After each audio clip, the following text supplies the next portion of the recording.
salam semoga selalu tersampaikan kepada junjungan kita, kedua Rasul kita, baginda kita Nabi Muhammad SAW beserta para keluarga, sahabat tabi'in dan berikutnya yang senantiasa selalu mengikuti ajarannya dan membela seluruh yang dibawanya sallallahu alaihi wasallam.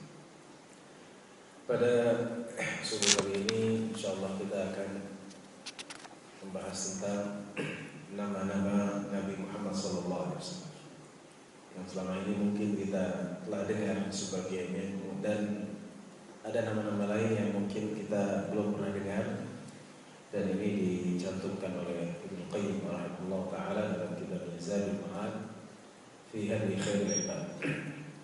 Jadi kitab Zadul Ma'ad ini bisa dikategorikan sebagai kitab sirah, sejarah Nabi Muhammad SAW. Selain di dalamnya ada hukum-hukum fikih, tapi di dalamnya juga ada sejarah Nabi SAW, dimulai dari lahirnya sampai wafatnya sallallahu alaihi wasallam.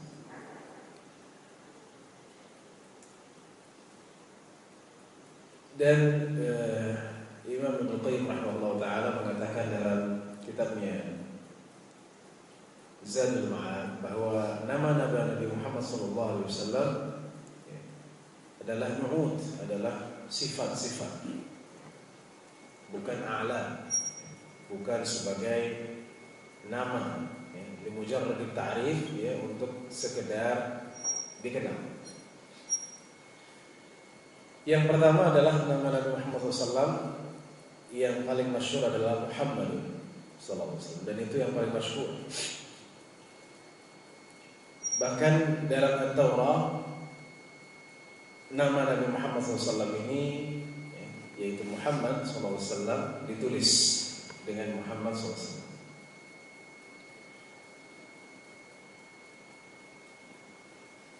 Dan juga ada nama Ahmad,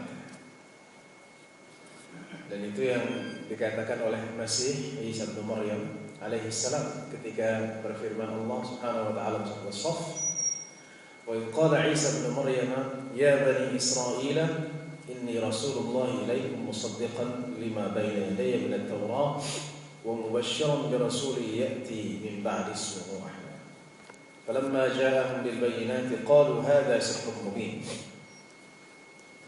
Ada juga al-Mutawakkil, ada juga al-Mahi, ada juga al-Hashir, ada juga al-Aqib, al-Mukhaffi, Nabiul Taubah, Nabiul Rahmah, Nabiul Malhamah, Al-Fatih, Al-Amin.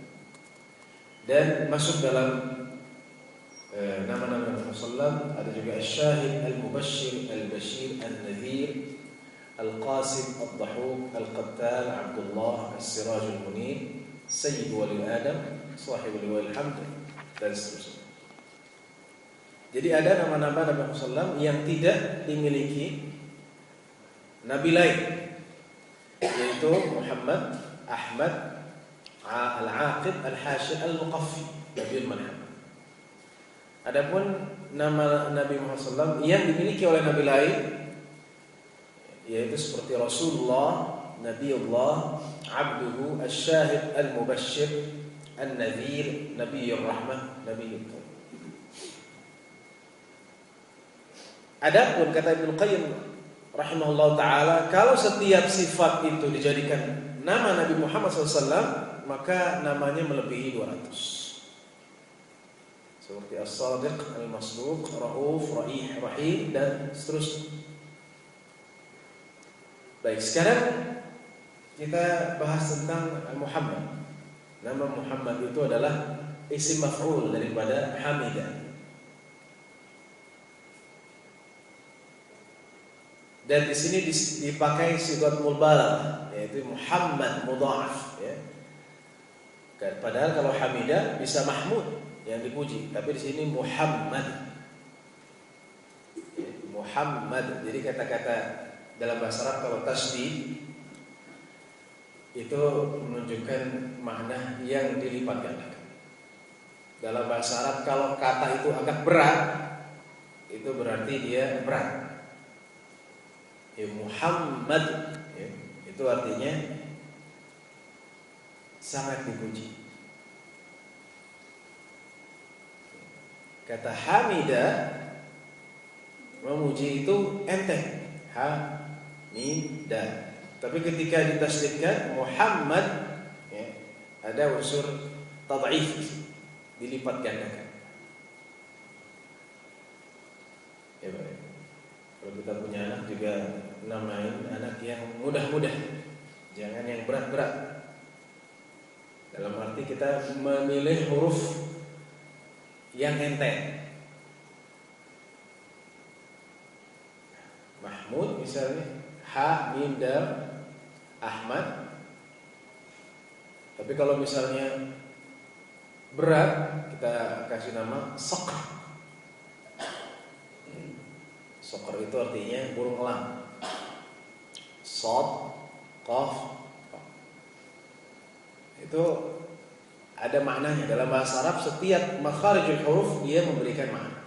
Ya, setiap kata yang berat itu juga akan berarti pada makna daripada kata tersebut. Belum lagi nama-nama orang jahiliyah dulu, ya, yang mereka mempunyai nama-nama yang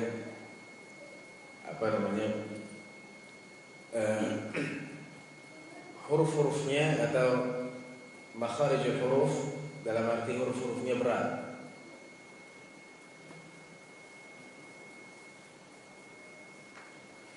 Karena kasih nama misalnya anak kita Qaslah atau Qatfah, Qatfun, itu berat. Maka Nabi Muhammad SAW huruf-hurufnya enteng, ha, mim, dal. Jadi Muhammad SAW di sini adalah isim maf'ul, ya. Dan dia ada mubalaghah. Ini tidak ada musyarakah. Nabi-nabi lain tidak memiliki nabi. Kemudian Ahmad.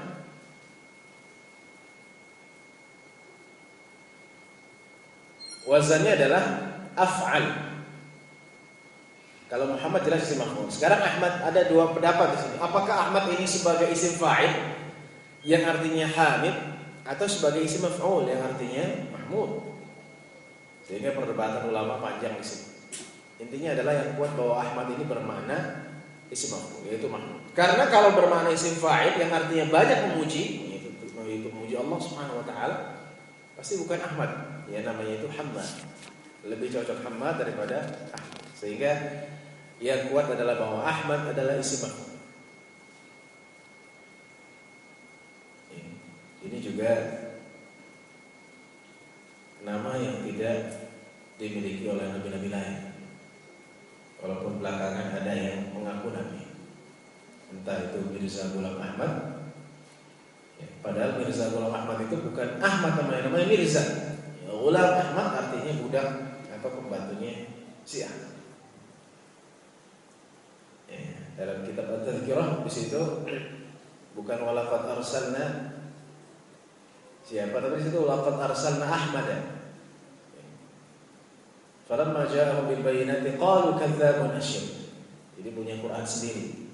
Kami telah mengutus Ahmad, ya, kepada kaumnya. Ketika datang Ahmad itu kepada nabinya, mereka mengatakan ini adalah pendusta. Memang dia pendusta. Jadi Ahmad bukanlah Mirza Ghulam Ahmad. Mirza Ghulam Ahmad ini hidup antara 1820 sampai 1900 kurang lebih. Dan dia hidup di masa penjajahan Inggris. Ketika itu orang-orang berjihad. Kata Mirza, "Gak usah berjihad, ya, kita damai-damai saja." Jadi dia bikin paham sendiri, dia bilang saya nabi, dan dia bersekongkol dengan Inggris dan jadilah. Jadi dakwaan firman Allah Subhanahu wa taala bahwa ya'ti min ba'di ismu Ahmad adalah Mirza Ghulam Ahmad adalah tidak benar. Kenapa?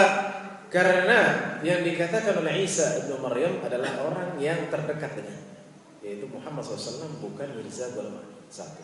Yang kedua, nama Mirzatul Ahmad adalah Mirza, bukan Ahmad. Ya, jadi orang-orang Ahmadiyah ini mereka macam-macam. Cuman sekarang tidak ada pemerintah yang tegas atau hanya bersifat fatwa, tidak diberantas habis, sehingga nabi-nabi palsu ini terus berdatangan. Terakhir 10 hari yang lalu ada yang namanya Nabi Suparmi, Nabi palsu Suparmi dari Karanganyar, Jawa Tengah.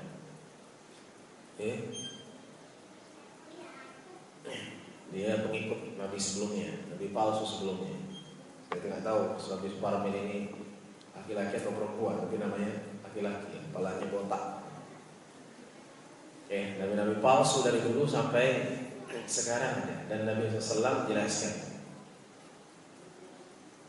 dalam hadis yang diriwayatkan oleh Abu Dawud dari Thauban radhiyallahu anhu. Rasulullah SAW bersabda, "Wa innahu sayakunu fi ummati kadzdzabun 30 kulluhum yaz'umu annahu nabiyullah wa ana khatamun nabiyyin." Dan akan ada pada umatku para pendusta, mereka 30 orang. Semuanya mengaku adalah nabi. Dan aku adalah penutup para nabi, tidak ada nabi setelah.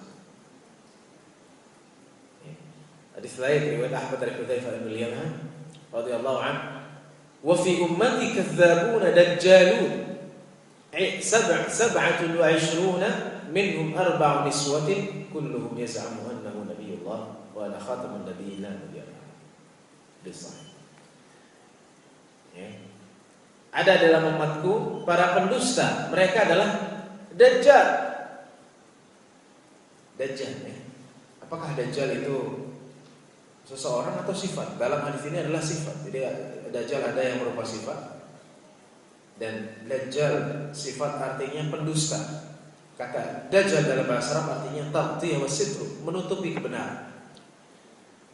Kata Rasulullah, ada 27 orang, 4 diantaranya perempuan. Jadi nabi-nabi palsu ini ternyata bukan laki-laki, perempuan juga ada. Sebagaimana Musailamah bin Al-Kadzdzab, suami istri ngaku nabi. Musailamah bilang nabi, istrinya saja bilang nabi. Tapi setelah Musailamah Al-Kadzdzab meninggal, saja masuk Islam. Jadi Ahmad bermakna maf'ul.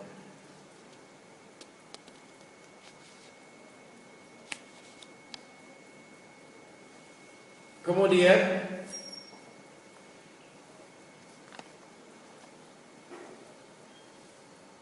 nama lainnya adalah Al-Mutawakkil, yang bertawakal. Hadisnya dalam Sahih Bukhari dari Abdullah ibn Amr bin Al-As. Beliau mengatakan, "Qara'tu fi at-Taurah sifatan Nabi sallallahu alaihi wasallam Muhammadur Rasulullah 'abdi wa rasuli." Aku membaca dalam Taurat sifat Nabi Muhammad SAW. Jadi Muhammad SAW itu disebutkan dalam kitab-kitab sebelum Al-Quran, baik di Taurat ataupun di Injil.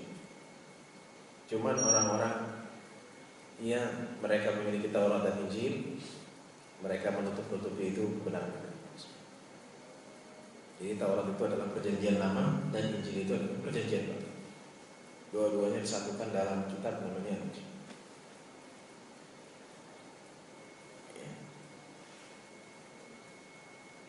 Dan sifat itu ada pada kitab-kitab mereka.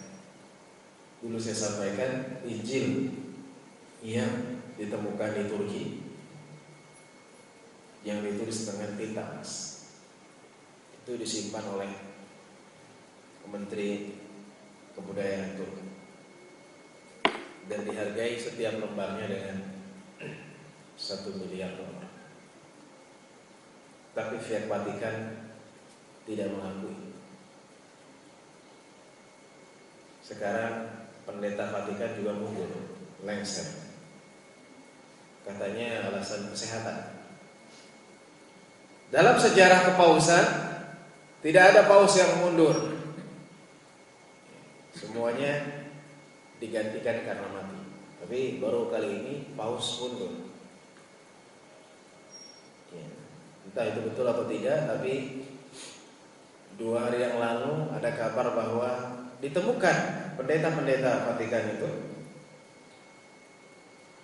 ketangkep lagi masuk klub-klub malam. Klubnya bukan klub biasa, klub gay. Jadi ada penyimpangan. Entah Paus Benediktus mengetahui itu atau tidak, tapi ternyata banyak perbuatan yang tidak mulia, perbuatan yang benar-benar melanggar. Bahkan dalam agama mereka dilakukan oleh para pendeta.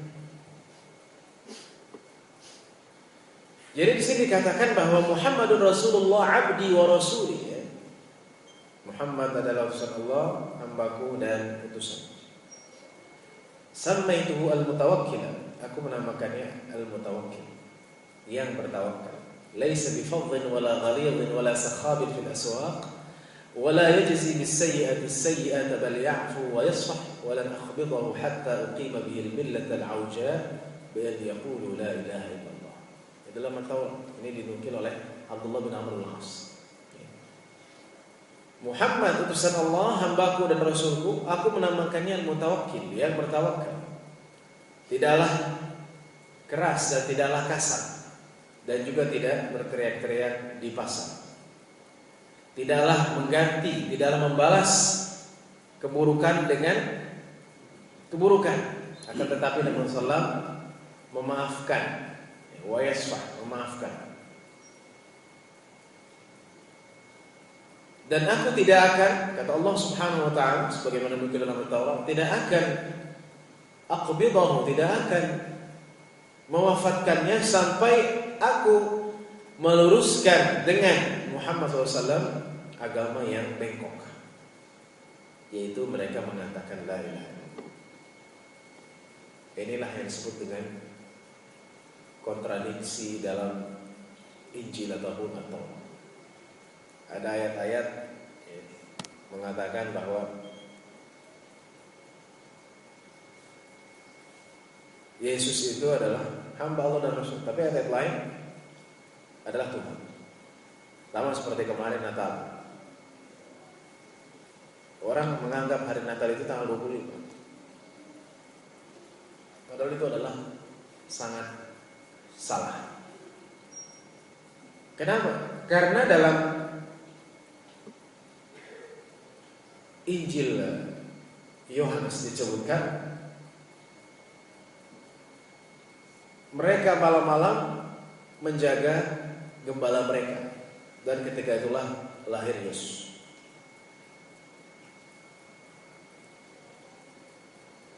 Jawabannya adalah mereka, Bani Israel, menjaga gembala-gembala mereka malam hari itu tidak mungkin terjadi pada musim dingin. Kita tahu bulan Desember itu di Palestina atau negara sekelilingnya, bahkan Eropa, itu musim dingin. Tapi dalam Yohanes di situ mereka menjaga gembala-gembala mereka. Itu berarti musim panas. Nggak ada orang yang menjaga gembala malam-malam di musim dingin, kedinginan.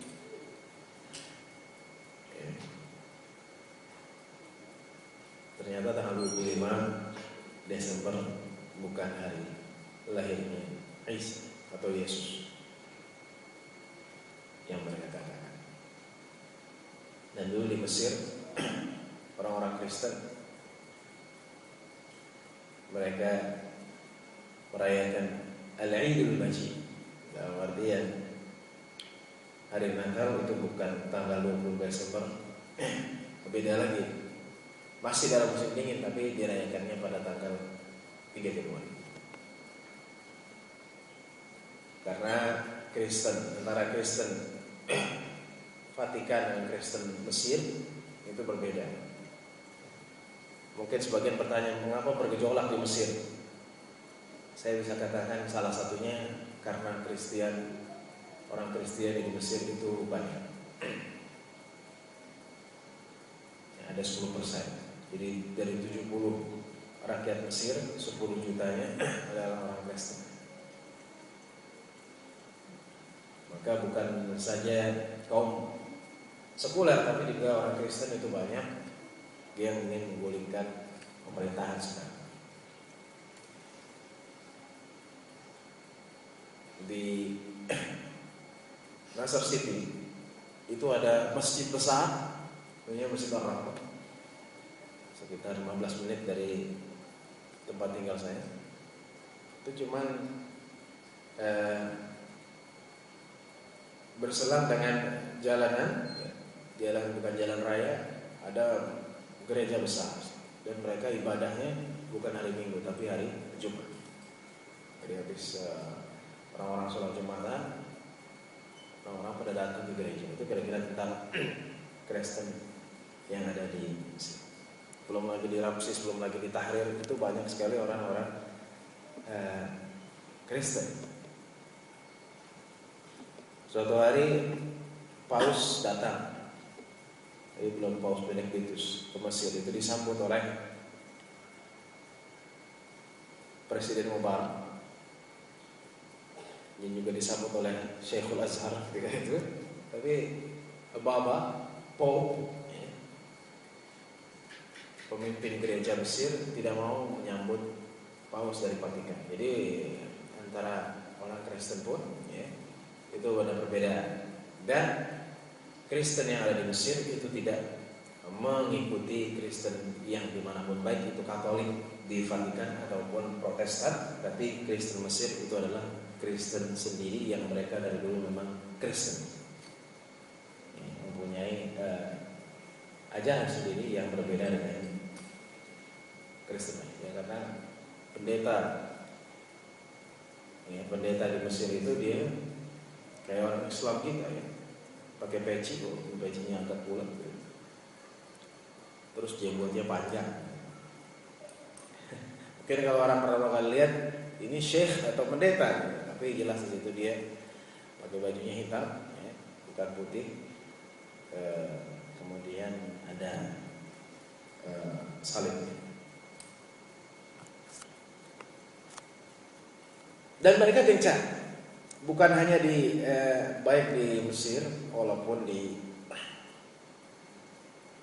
di Syria. Kalau Syria beda lagi, Pak. Mereka gencar mendakwakan Kristen mereka. Pada tahun 2002 di satu pameran buku, jadi ternyata orang-orang Kristen ini mereka buka stand juga, dan teman saya dikasih Injil dalam bahasa Inggris. Saya diperlihatkan. Dia tahu bahwa kita adalah mahasiswa Al-Azhar, tapi tetap dia bagikan Injil. Nah, itulah mereka ahlul kitab yang sampai sekarang tidak mengetahui bahwa dalam kitab mereka terdapat kontradiksi. Kalau kita orang Islam di Indonesia dikasih buku dalam bahasa Arab, dikiranya Al-Quran, padahal itu Injil. Jadi kata Allah Subhanahu wa taala dalam Taurat disebutkan Nabi sallallahu adalah al-mutawakkil, jelas. Nabi adalah yang bertawakal. Bagaimana Nabi sallallahu bertawakal? Karena Nabi sallallahu menyerahkan segala urusannya kepada Allah Subhanahu wa taala. Tawakal harus disertakan dengan usaha. Tanpa usaha tidak bisa maju.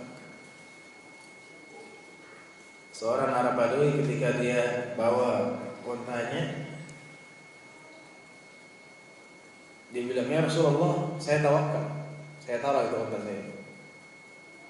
Kata Rasulullah, "Aqilha wa tawakkal."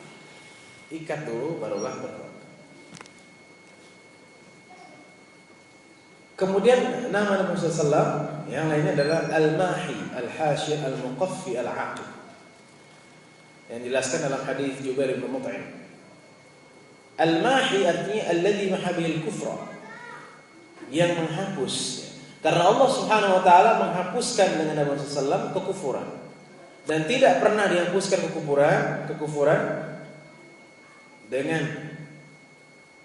seorang pun seperti dihapuskan kekufuran dengan Nabi Muhammad SAW. Ketika itu Nabi Muhammad SAW diutus, dan orang yang ada di bumi mereka semuanya kafir, kecuali hanya beberapa orang daripada ahli kitab.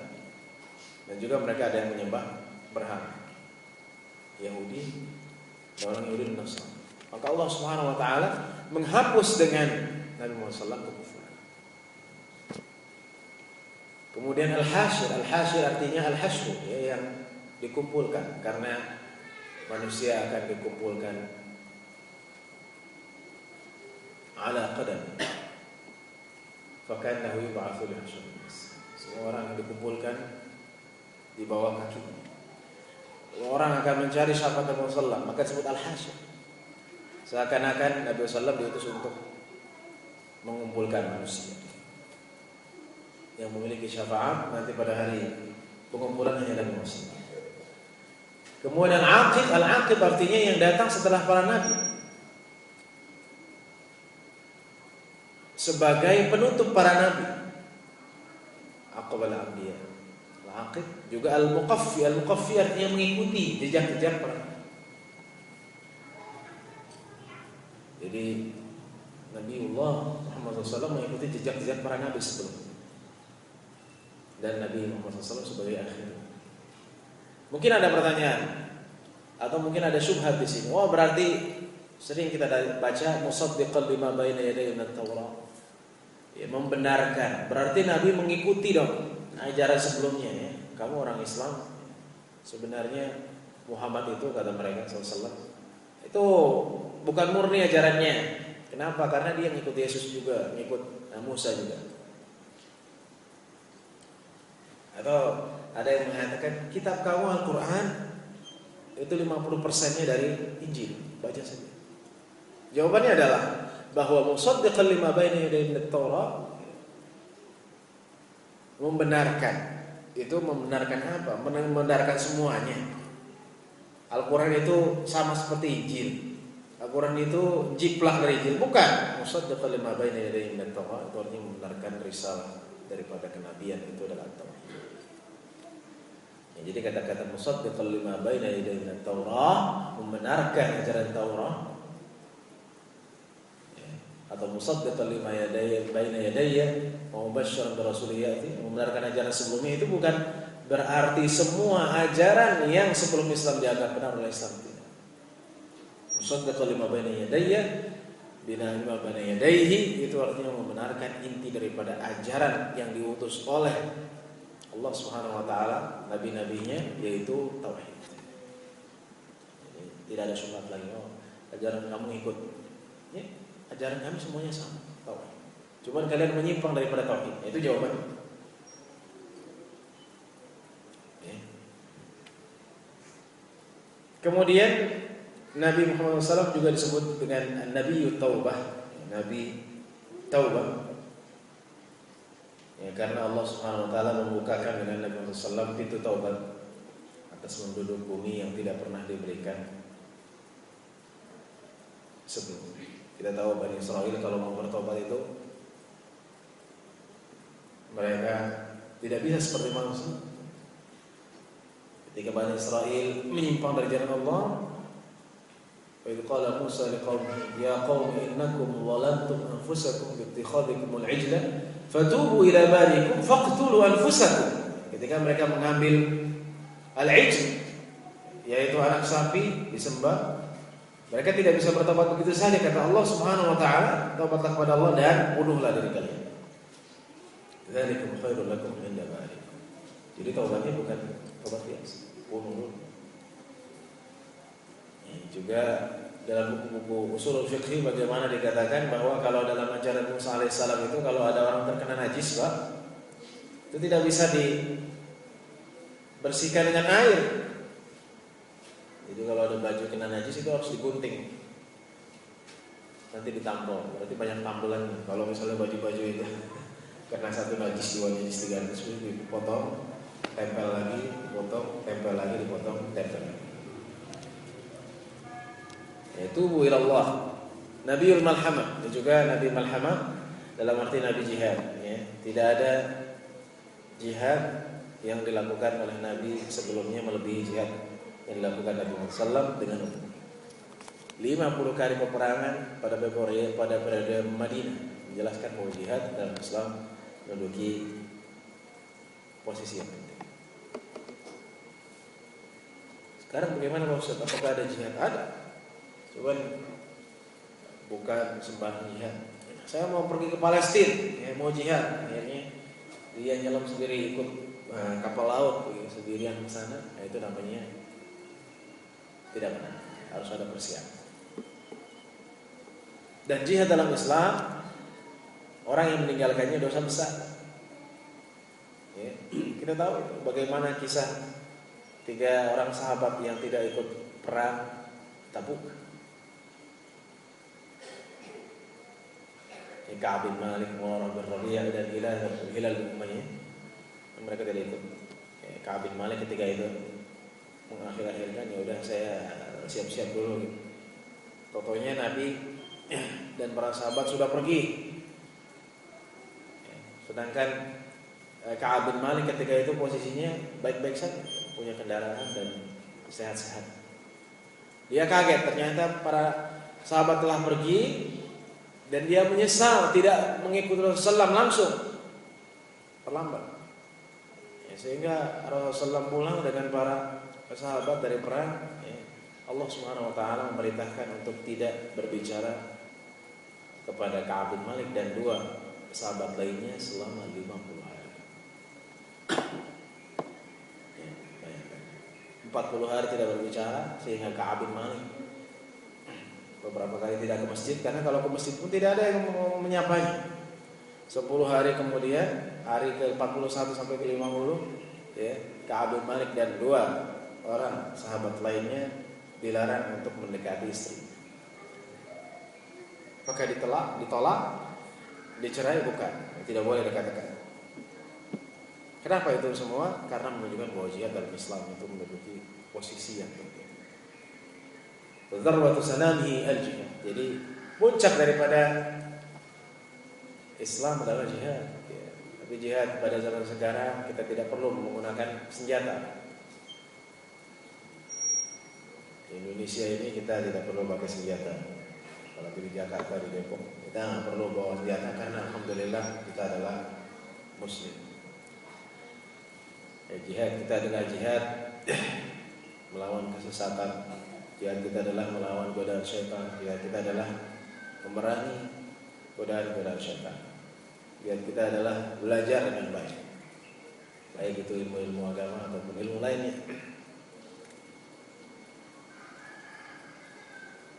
Jadi seorang pemimpin harus mempunyai sifat jihad. Ya, kalau jadi pemimpin dia maunya ngambil gaji doang, nah itu bukan pemimpin seperti Rasulullah. Kalau ditanya kenapa engkau mau jadi gubernur atau mau jadi wali kota atau mau jadi anggota DPR? Oh, saya ingin membela rakyat. Dalam hatinya enggak. Dalam hatinya bilang supaya gaji saya gede. Karena kalau anggota DPR gajinya puluhan juta. Kalau saya gubernur saya dapat uang, dapat tunjangan ini, dapat rumah dinas, dapat kendaraan, mempunyai kelebihan yang tidak dimiliki oleh itu sama. Jadi pemimpin yang dia mempunyai jihad di dalam dirinya, dia tidak akan terlena dengan jabatan. Itu penting.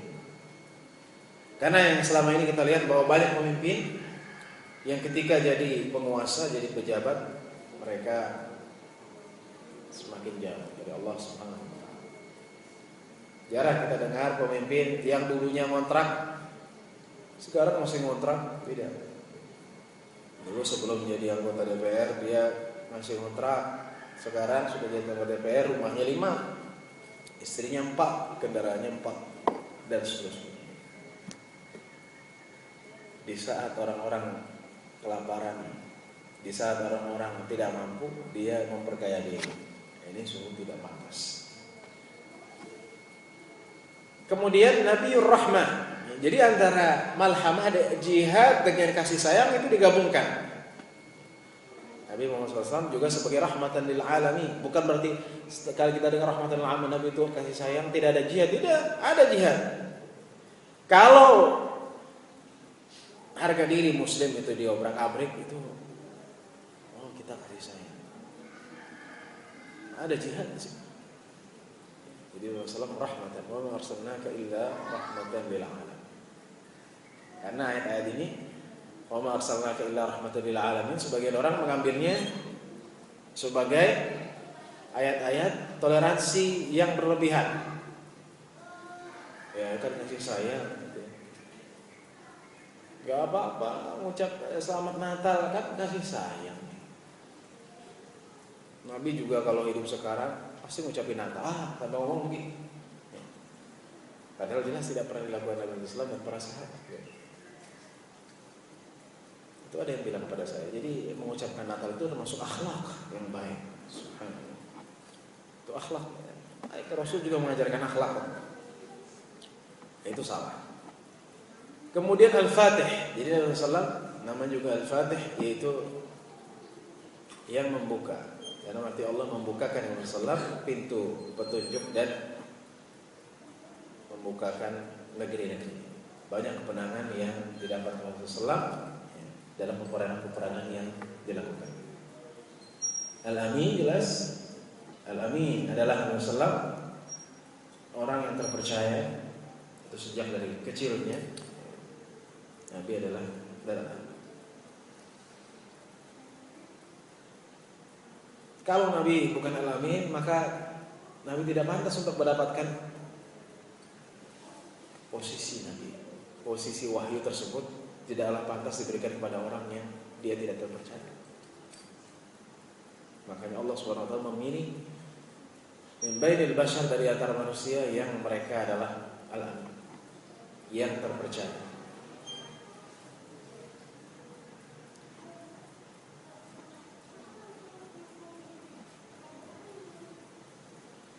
Apakah masih ada orang yang terpercaya di zaman ini yang dia benar-benar terpercaya 100%? Belum.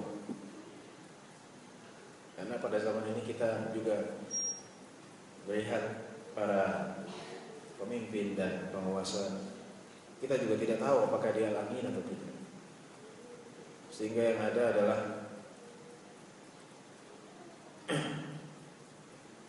pencitraan. Saya katakan tidak usah pencitraan. Yang penting adalah sikap. Yang penting adalah amanah. Kalau kita benar-benar amanah, insya Allah akan tunjukkan bahwa kita benar amanah. Tapi kalau memang kita hanya ingin mencari pencitraan, bahwa saya baik gitu ya, dan seterusnya, nanti kalau tidak mungkin saya melakukan korupsi. Kalau belakangan dulu pernah ngomong kalau saya korupsi, kantung saya di Monas gitu. Tapi itu hanya pencitraan, hasilnya adalah tidak ada. Atau sebelumnya orang ingin mengatakan bahwa dirinya adalah terpercaya, padahal dia tidak terpercaya.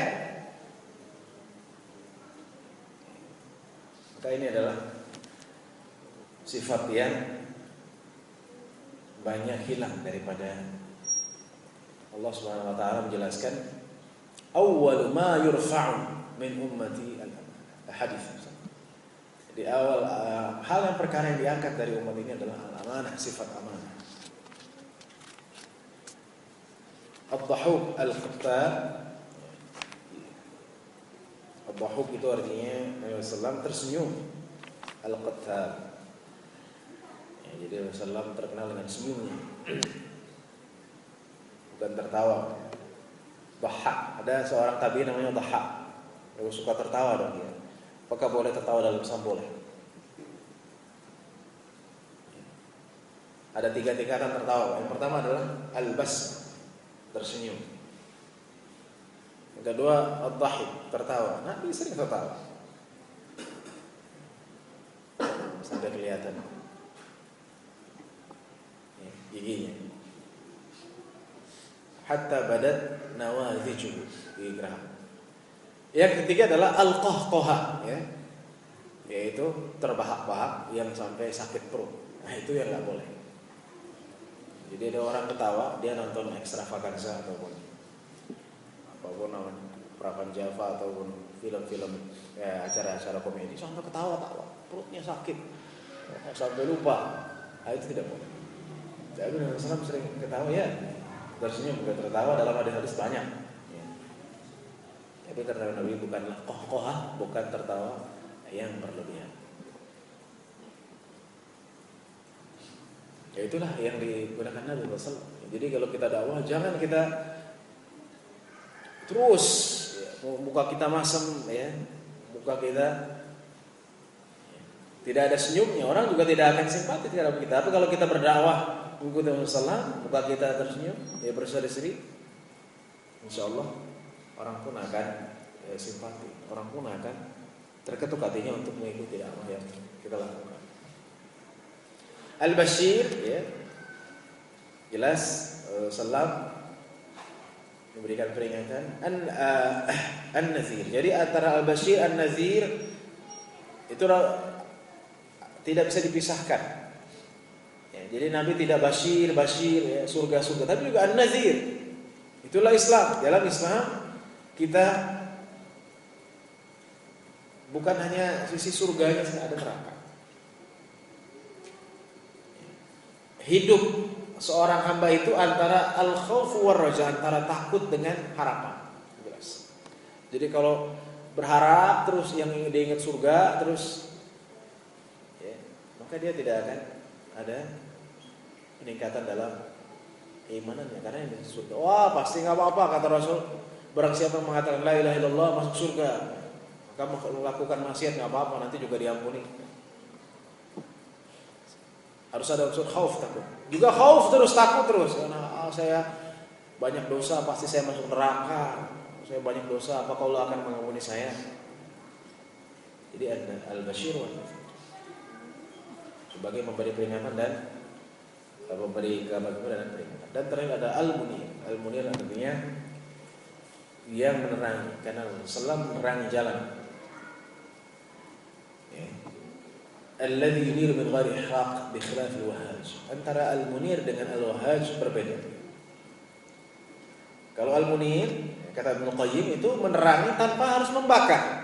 Sedangkan al-wahaj itu artinya ada unsur membakar. Beda. Ya.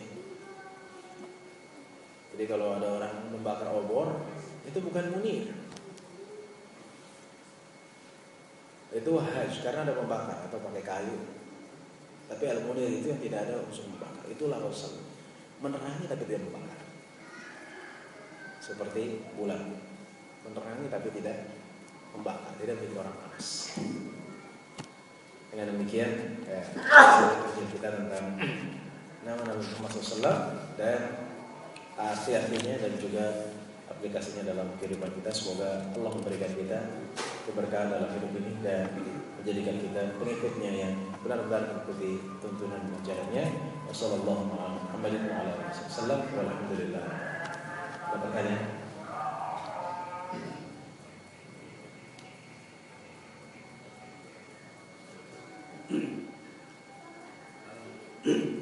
Dari sekian banyak itu nama-nama Rasul itu, ada nggak yang bersinggungan atau mirip dengan nama-nama Allah yang sudah disebut? Ada lagi? Iya, ada. Yaitu Ar-Rauf Ar-Rahim. Sebagaimana Allah SWT mengatakan dalam akhir surat At-Taubah, laqad ja'akum rasulun min anfusikum azizun 'alaihi ma 'anittum harisun 'alaikum bil mu'minina raufur rahim. Cuma di sini Ibnu Qayyim rahimahullah taala tidak membahas itu. Itu dimasukkan ke dalam sifat. Masukkan ke dalam sifatnya di sini. Ibnu Qayyim rahimahullah taala hanya membahas Muhammad, Ahmad, kemudian nama-nama yang disebutkan dalam Taurat. Dari Mahi, Al-Aqib, Al-Hasyir, Al-Mutawakkil itu dalam Taurat. Ini yang dijelaskan oleh Ibnu Qayyim. Maksudnya ingin menjelaskan bahwa Nabi Muhammad SAW itu ada dengan sifatnya dalam itu Raufur Rahim ada juga. Tapi tidak dibahas secara panjang oleh ataupun tidak dijelaskan oleh Ibnu Qayyim. Raufur Rahim itu nama Allah. Ar-Rauf yang maha kasih sayang, Ar-Rahim dan menyayangi. Nabi juga sebagai Raufur Rahim. Ada lagi? Ya. Jadi salah satu nama Rasulullah itu An-Nadir. Nah, kira-kira ada nggak hubungannya ini yang ajaran An-Nadir yang di Sulawesi Selatan? Karena kan saya membaca mereka mengikuti secara Rasulullah. Mungkin ada hubungannya. Oh, ada jamaah An-Nazir. Ya. Harusnya jangan An-Nazir, Al-Bashir An-Wan-Nazir. Kurang. Saya belum terus terang belum tahu tentang An-Nazir ini karena saya baru dengar. Tapi bagaimana inti ajarannya bagaimana? Saya belum tahu. Bagaimana aja? Dia rambutnya pirang, terus kalau sholat itu menjelang, kalau katakanlah dulu ya, dia menjelang asar gitu. Nah terus mereka menentukan jadwal-jadwal sholat tertentu. Oh, itu jelas salah soalnya. Kalau sholat zuhur menjelang asar tidak ada ya. Mungkin tidak ada. Itu mengakhirkan sholat. Imam Rasulullah mengatakan, "Idza ishtadda al-harru fa'abridu 'ala as-shalah, fa inna shiddatal harri min fayhi jahannam." Itu dalam hadis muttafaqun alaih. Itu maksudnya kalau ketika panas ya, maka dinginkan dulu ya. Baru sholatlah gitu. Itu kan berarti mengakhirkan sholat zuhur, bukan. Jadi kalau misalnya zuhur kalau jam 12 di Arab sana, ya kira-kira jam 1 mereka baru sholat ketika sudah agak dingin. Dan itu ketika suasananya ketika panas banget. Bukan berarti setiap sholat. Nanti kalau dekat asar ya. Jadi atau rambutnya pirang. Pirang Pak dicek begitu. Oh. Saya nggak tahu kok. Dicek.